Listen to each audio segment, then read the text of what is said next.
2016년 2월 28일 이란이 호르무즈 해협을 전격 봉쇄했습니다. 전 세계 원유가 통과하는 핵심 바닷길이 하룻밤 사이에 완전히 막혀버린 것입니다.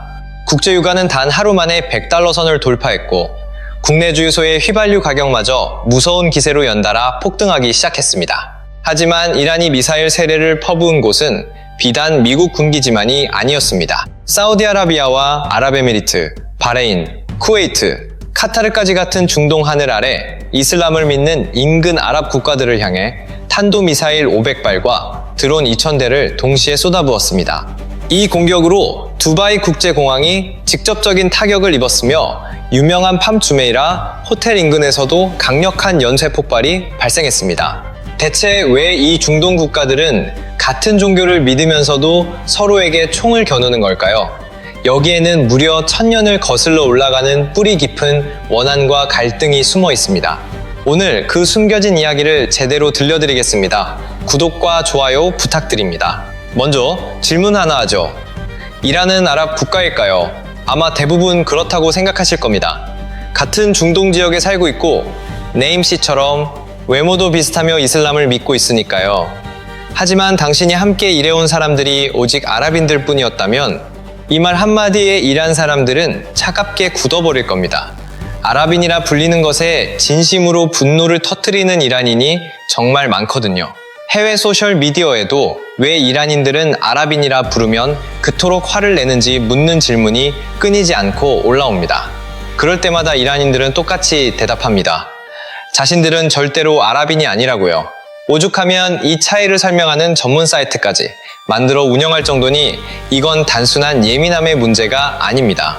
뼈에 사무친 역사적 문제입니다. 한국인의 관점에서 비유하자면 이렇습니다. 외국인이 다가와 중국인이냐고 묻는 것과 비슷한 불쾌함이죠. 지리적으로 가깝고 겉모습은 닮았을지 몰라도 사실은 뿌리부터 완전히 다른 민족이기 때문입니다. 하지만 이란과 아랍의 차이는 한국과 중국보다 훨씬 극적입니다. 그들 사이에는 정복과 지배, 차별과 저항, 그리고 종교적 분열까지 모든 역사가 지난 수천 년의 시간 동안 아주 복잡하고 치열하게 뒤엉켜 있기 때문입니다. 그럼 대체 무엇이 그들을 그토록 다르게 만들었는지 자세히 살펴보겠습니다. 가장 근본적인 차이는 바로 혈통, 즉 피의 계보입니다. 이란인은 아리안족의 후예입니다. 기원전 2000년 무렵 중앙아시아 초원에 살던 인도 유럽어족 사람들이 어느 시점에선가 두 갈래로 크게 나뉘게 됩니다. 한 무리는 동쪽으로 이동해 인도에 정착했고 다른 무리는 서쪽으로 내려와 이란 고원에 뿌리를 내렸습니다. 이 서쪽 무리가 바로 오늘날 이란인의 직계 조상입니다. 이란이라는 국명 자체도 고대 언어로 아리안의 땅이라는 뜻을 담고 있습니다. 1935년 팔레비 왕조가 국가의 대외적인 명칭을 페르시아에서 이란으로 공식 변경한 것도 자신들의 이런 고유한 정체성을 전 세계 만방에 선포하려는 분명한 의도였습니다. 그래서 이란에는 푸른 눈이나 밝은 피부를 가진 이들이 꽤 많습니다. 유전적으로 유럽인이나 북인도인과 훨씬 가까운 혈통을 공유하고 있는 셈이죠. 반면 아랍인의 뿌리는 전혀 다릅니다. 이들의 기원은 기원전 수천 년 전부터 아라비아 반도에 거주하던 셈족 계열의 유목 부족들에 있습니다. 유전적으로 보면 아랍인은 히브리인, 즉 유대인과 같은 계통입니다. 아리안족과 셈족의 뿌리가 갈라진 지 이미 수천 년이 지났기에 두 민족은 완전히 남남입니다. 언어도 판이하게 다릅니다. 한국인들이 보기에는 둘 다 꼬불꼬불한 문자를 쓰니 비슷해 보일 수 있겠죠? 하지만 문자가 같다고 해서 언어까지 같은 건 아닙니다. 한자라는 문자를 공유하지만 한국어, 일본어, 중국어가 전혀 다른 것과 같은 이치입니다. 페르시아어는 영어, 프랑스어와 친척인 인도 유럽어족인 반면 아랍어는 히브리어와 형제격인 앞으로 아시아어족에 속합니다. 어족 자체가 다르고 문법 체계도 딴판입니다. 페르시아어는 나는 밥을 먹는다처럼 한국어와 문장 구조가 정확히 일치합니다. 하지만 아랍어는 먹는다 밥을처럼 동사가 맨 앞에 옵니다. 또한 아랍어에는 피읍 발음이 아예 없어서 피자를 비자라고 발음하게 됩니다. 반면 페르시아어는 그 발음이 가능해서 아랍 문자 28개에 4개를 더해 총 32개의 자음을 사용합니다. 그렇다면 이란은 왜 아랍 문자를 쓰게 된 걸까요? 바로 7세기 무렵 아랍인들이 이란을 무력으로 정복했기 때문입니다. 이 사건은 1000년 넘게 풀리지 않은 앙금의 시작점입니다. 이 비극을 이해하려면 먼저 정복당하기 전의 이란을 알아야 합니다. 기원전 6세기에 세워진 아케메네스 페르시아는 인더스강에서 나일강까지 호령했던 초강 대국이었습니다. 한반도가 고조선 후기였던 아주 먼 옛날이죠. 당시 페르시아는 수천 톤의 석재를 정교하게 깎아 궁전을 지었으며 제국 전역을 연결하는 도로망과 우편 시스템까지 갖추고 있었습니다. 학자 버나드 루이스가 일하는 태생부터 제국이었다고 극찬했을 정도로 위세는 대단했죠. 이란인들의 자부심이 얼마나 깊은지 이해해야 그 뒤에 벌어진 비극과 갈등의 역사도 제대로 보이기 시작합니다. 반면 같은 시기 아라비아 반도의 상황은 매우 달랐습니다. 반도 대부분이 거대한 모래 사막이었고 대다수의 아라비는 척박한 땅에서 유목 생활을 하며 정처 없이 떠돌고 있었습니다. 그래서 페르시아인들은 아라비를 노골적으로 멸시했습니다. 도마뱀이나 잡아먹고 낙타 젖을 마시느냐만이니라 여겼죠. 그런데 7세기에 믿기 힘든 대반전이 일어납니다. 야만인이라 비하받던 그 유목민들이 이슬람의 깃발 아래 하나로 뭉치더니 단 15년 만에 거대한 페르시아 제국을 무너뜨린 겁니다. 제국의 마지막 황제 야즈데기르드 3세는 도망치다 비참하게 살해당했습니다. 천년을 구가하던 영광스러운 제국이 자신들이 깔보던 유목민 앞에 무릎을 꿇은 것이죠. 이란인들에게 이 패배는 단순한 군사적 굴욕 그 이상이었습니다. 그들의 정체성에 평생 지워지지 않을 깊은 상처가 새겨진 사건입니다. 이것이 바로 이란인이 아랍인이라 불릴 때 분노하는 진짜 이유죠. 그런데 놀라운 점은 이란인들이 이슬람교 자체는 꽤 순순히 받아들였다는 사실입니다. 당시 페르시아의 국교였던 조로아스터교가 극도로 타락하고 부패했기 때문입니다. 사제들이 권력을 독점하고 백성을 가혹하게 억압하던 시기였습니다. 제국이 무너지고 기존 사제 계급이 힘을 잃자 모든 인간은 신 앞에 평등하다는 이슬람의 메시지가 대중에게 강력한 매력으로 다가온 것입니다. 게다가 이슬람은 유일신 사상이나 최후의 심판 같은 구조가 조로아스터교와 매우 흡사해 받아들이기에 거부감이 적었습니다. 여기에 아랍 측이 개종자에게 세금을 면제해주고 관직 등용 기회까지 약속했으니 종교를 바꾸지 않을 이유가 없었던 셈입니다. 하지만 개종과 아랍인이 되는 건 완전히 별개의 문제였습니다. 이란인들은 이슬람은 받아들여도 아랍인은 되지 않겠다는 선을 분명히 그었습니다. 바로 이 대목이 핵심입니다. 하지만 당시 아랍 지배층은 이란인들을 정식 시민으로 대우하지 않고 차별했습니다. 같은 무슬림인데도 세금을 더 내야 했고 군대 내에서도 아랍인보다 훨씬 낮은 계급에 머물러야 했습니다. 평등을 가르치는 종교 아래서 단지 민족이 다르다는 이유로 심한 차별을 받은 겁니다. 그런데 여기서 역설적인 상황이 벌어집니다. 아랍이 이란을 정복하기는 했지만 이란인들의 도움 없이는 거대한 제국을 도저히 운영할 수 없었습니다. 행정과 학문, 건축부터 예술까지 거의 모든 분야에서 페르시아의 문명 수준이 압도적으로 높았기 때문입니다. 아바스 왕조가 바그다드로 수도를 옮겼을 때도 도시 행정을 실질적으로 이끈 주역은 바로 이란 관료들이었습니다. 이슬람의 황금기로 불리는 8세기에서 12세기 사이 수학과 천문학, 의학 등이 화려하게 꼽혔는데 이 업적의 상당 부분은 이란 학자들 손에서 나왔습니다. 알고리즘의 어원이 된 알콰리즈미도 페르시아 문화권 사람이었고 의학의 아버지로 불리는 이븐 시나 역시 이란 혈통이었습니다. 이란은 비록 전쟁에선 졌지만 문화적으로는 아랍 세계를 정복한 셈입니다. 이런 묘한 긴장감은 결국 크게 폭발하고 맙니다. 8세기에서 10세기 사이 이란의 지식인들은 대규모 문화 저항 운동을 일으키기 시작했습니다. 바로 슈우비아 운동인데 여기서 이란 시인과 학자들은 페르시아에 대한 작품을 쓰며 아랍인들보다 페르시아 민족이 훨씬 더 우월하다고 대외적으로 당당히 주장했습니다. 아랍 측에서 이슬람을 제대로 믿지 않는 거냐며 따져 물을 때마다 이들이 내놓은 답은 항상 똑같았습니다. 우리는 이슬람을 기꺼이 받아들였다. 하지만 결코 아랍이 된 적은 없다.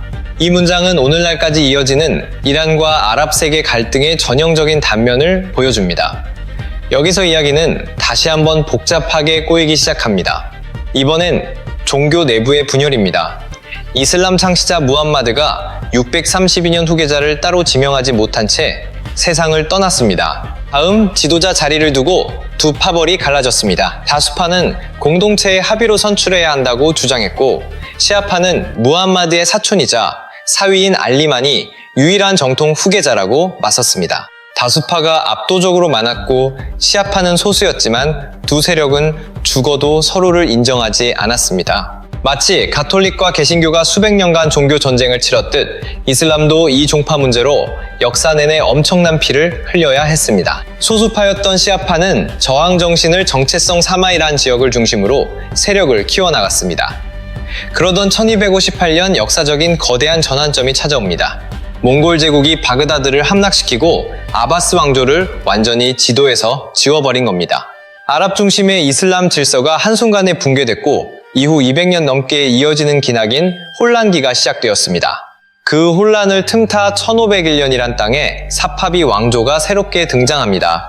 이 왕조는 중동의 역사를 송두리째 바꿀 엄청난 결정을 내리게 되죠. 바로 시아파 이슬람을 국교로 선포한 것입니다. 당시 사파비 왕조의 강요 방식은 정말 잔혹하기 이를 데 없었습니다. 기존 수니파 사원을 시아파 양식으로 강제 개조했고 수니파 성직자들을 집요하게 추적해 처형했습니다.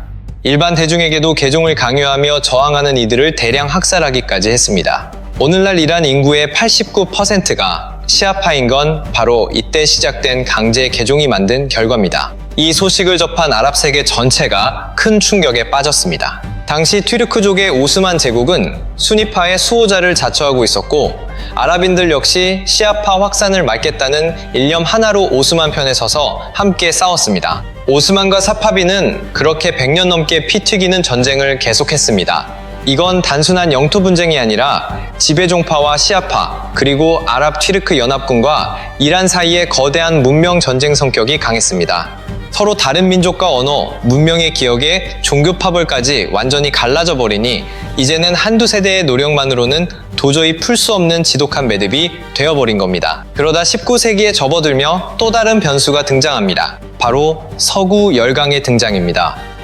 중동에서 석유가 쏟아지기 시작하면서 이 지역은 순식간에 세계 최대 전략적 요충지로 급부상했습니다.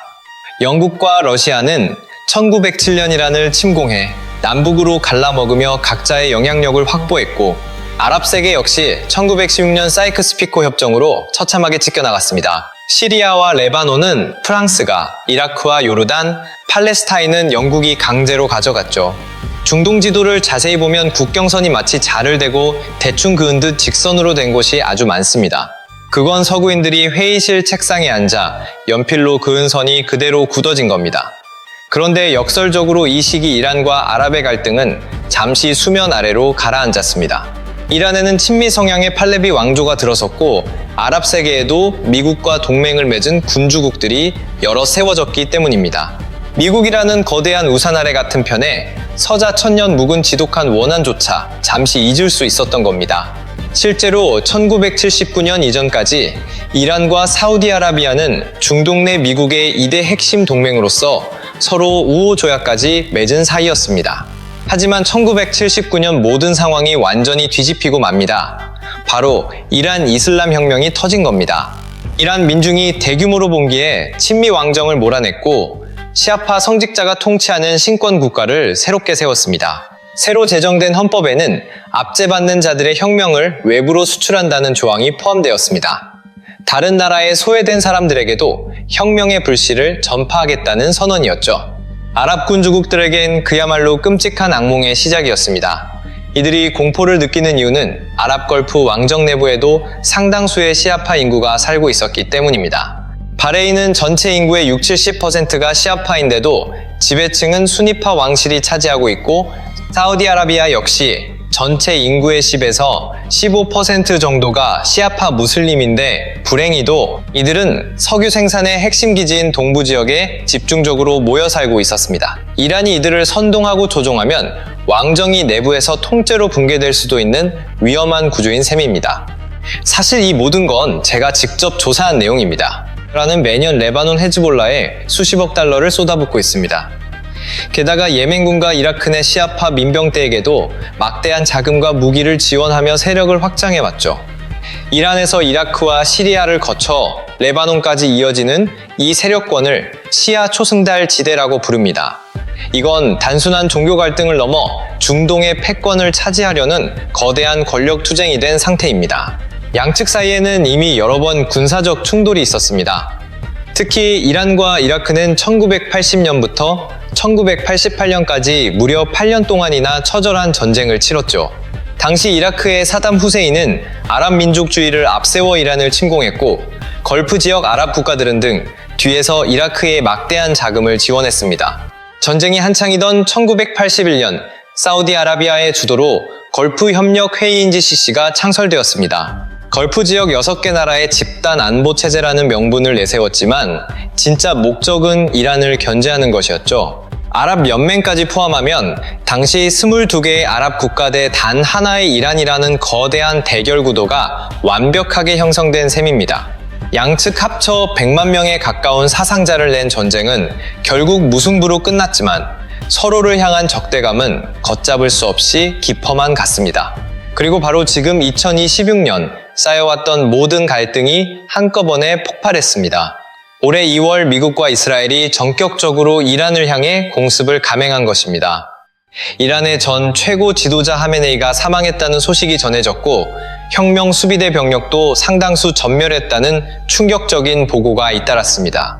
이란은 즉각 보복에 나섰습니다. 이스라엘뿐만 아니라 미군 기지가 주둔하고 있다는 이유로 주변 아랍 국가들까지 미사일로 무차별 공격하기 시작했습니다. 아랍에미리트에서는 아마존 웹서비스 데이터 센터가 드론 공격을 받아 초토화되었습니다. 이로 인해 중동 전역의 인터넷이 끊겼고 두바이 공항 직원이 다쳤으며 파편이 버즈 알 아랍 호텔까지 날아가는 대혼란이 벌어졌습니다. 아랍 측의 반응도 즉각적이고 강경했습니다. 아랍에미리트는 이란 대사관을 폐쇄하고 모든 외교관을 추방했습니다. 바레인에서는 이란의 공격을 지지하는 발언을 한 시아파 시민들을 반역죄로 체포하기 시작했죠. 군주국들이 그토록 두려워하던 최악의 시나리오, 내부 시아파 인구들이 이란 편을 드는 상황이 현실이 된 겁니다. 이게 한국과 무슨 상관이냐고요? 아주 직접적인 관련이 있습니다. 이란이 호르무즈 해협을 봉쇄하면서 한국 원유 수입량의 70% 이상이 지나는 바닷길이 막혀버렸습니다. 배럴당 60달러 선이던 국제유가는 전쟁 직후 111달러까지 치솟았습니다. 상황이 길어지면 유가가 150달러, 최악의 경우 200달러까지 갈 수 있다는 공포스러운 전망까지 나오고 있습니다. 원달러 환율은 이미 1,500원 선을 돌파하며 요동치고 있습니다. 국책연구소는 한국 제조업의 생산 비용이 최대 11.8%까지 뛸 수 있다는 분석을 내놨습니다. 기름값은 물론 택시비와 전기세, 각종 물류 비용의 식료품 가격까지 줄줄이 오르는 도미노 인상이 시작된 것이죠. 먼 중동 땅에서 벌어지는 이란과 아랍의 충돌이 지금 당장 우리들의 지갑을 사정없이 흔들고 있는 겁니다. 자, 이제 정리해 봅시다. 대체 왜 이란과 아랍 세계는 1000년이 넘는 시간 동안 서로를 못 잡아먹어 안달인 걸까요? 두 세력은 처음부터 결코 같을 수 없었습니다. 뿌리부터 완전히 다른 민족이었고 사용하는 언어조차 아예 달랐기 때문입니다. 7세기 아랍의 정복은 이란인들의 가슴에 지워지지 않는 흉터를 남겼습니다. 이슬람이라는 지붕 아래 묶였지만 그 안에서 다시 수니파와 시아파로 갈라져 버렸죠. 16세기 사파비 왕조는 이란을 시아파 이슬람의 본고장으로 확고히 굳혔습니다. 그리고 1979년의 혁명은 잠자던 모든 갈등에 불을 붙였습니다. 2016년 현재 그 갈등은 역사상 가장 뜨거운 불꽃으로 타오르고 있습니다. 우리는 보통 중동을 하나의 덩어리로 생각하곤 합니다. 다 비슷비슷한 사막 국가들이라고 오해하죠. 하지만 그 안에서는 이란, 아랍, 투르크라는 세 개의 전혀 다른 문명이 치열하게 부딪히며 공존하고 있습니다. 우리 한국인들이 스스로를 중국이나 일본과는 확실히 다르다고 느끼는 것과 비슷합니다. 비록 같은 한자를 쓰고 젓가락질을 하며 겉모습이 비슷해 보일지라도 말이죠. 우리는 본능적으로 압니다. 우리는 우리고 그들은 그들이라는 사실을요. 이란인들이 아랍 세계를 바라보는 시선도 정확히 이와 같습니다. 여기에 1000년 넘게 쌓인 정복의 상처와 차별의 기억이 더해진 셈입니다. 비슷해 보이는 두 세력은 왜 싸우는 걸까요?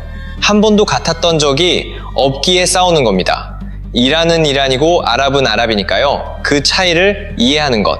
어쩌면 그것이 혼돈에 빠진 세상을 조금 더 정확하게 바라볼 수 있는 우리만의 작은 무기가 될지도 모릅니다. 영상이 도움되셨다면 구독과 좋아요 부탁드립니다. 또 봐요.